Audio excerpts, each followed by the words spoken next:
my D&D darlings, and welcome to my YouTube channel. I am Dndhart, but you may also call me Red.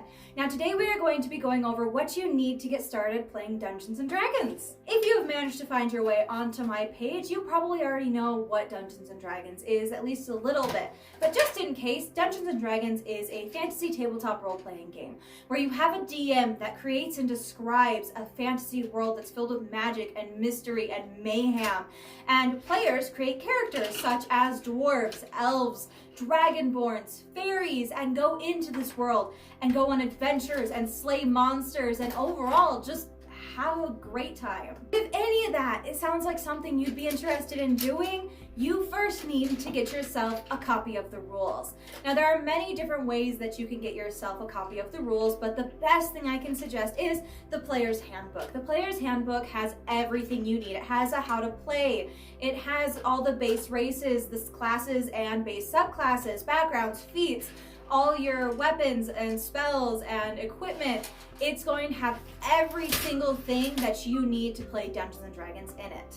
A couple other options you have outside of the Player's Handbook is you can also get the Starters Kit and the Essentials Kit. Both of those come with a set of dice, character sheets, a copy of the rules, as well as a starting adventure, and are great to give you just a little taste of what Dungeons & Dragons is. Of course, not everybody can afford to go out and purchase the Player's Handbook or one of those kits, but worry not, the Wizards of the Coast offers a free copy of the basic rules for D&D on their site, and I will link that website down in the description below. This is not going to have as many options as the Player's Handbook does, but it is more than enough to get you started playing Dungeons & Dragons. Next up on our list of essentials is dice.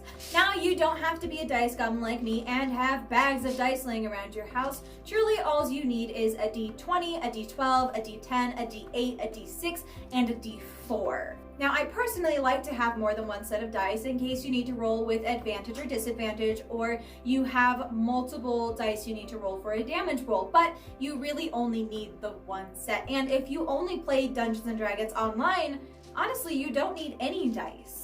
Next on our list, you can't play Dungeons & Dragons without a character, and to build a character, you need a character sheet. A character sheet is where you're going to put everything you need to know about your character to play them. So their health, their names, their class, their race, all their ability scores, what they're proficient in, their weapons. Every single thing you need to play your character will be on your character sheet for ease of access. And just like the rules, Wizards of the Coast also offers a downloadable link for character sheets, which I will put in the description below. Rules, dice, character sheets, what else could there be to play Dungeons & Dragons? I saved the best for last. You need to find yourself a group of friends to play with. Now, before anybody goes in my comments and saying, friends, what are those? Where can you find them? I'm gonna tell you how to find friends to play Dungeons & Dragons. Now, if you genuinely don't have any friends or family that want to play Dungeons & Dragons with you, there are plenty of ways to find people to play with, both online and in person.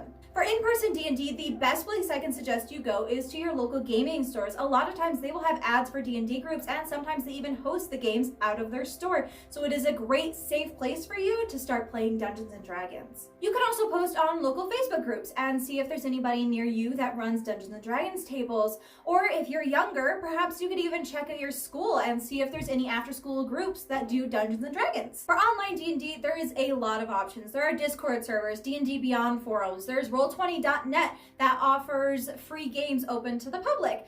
And I'm just gonna put this in here, but I actually run a Discord server that is open to all ages where people can go to find campaigns to play in, whether you're a DM looking for players or players looking for a DM. It's also a great place to learn things about D&D and ask questions and overall just hang out with other people that love Dungeons & Dragons. And I'm just gonna put the link for that down in my description. So let's go over everything we need to get started playing Dungeons & Dragons. First on the list is a copy of the rules, whether that be from the Player's Handbook or the free option from Wizards of the Coast. Both will offer great resources to help you get started playing Dungeons & Dragons. Next on the list is dice, but like I said, if you're playing online, you honestly probably won't need a set of real dice because you'll be using online dice rollers.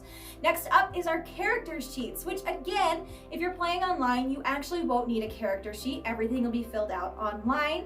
And last but not least, you need a group to play with. Whether it is in person or online, you just need a group of friends to play Dungeons & Dragons with.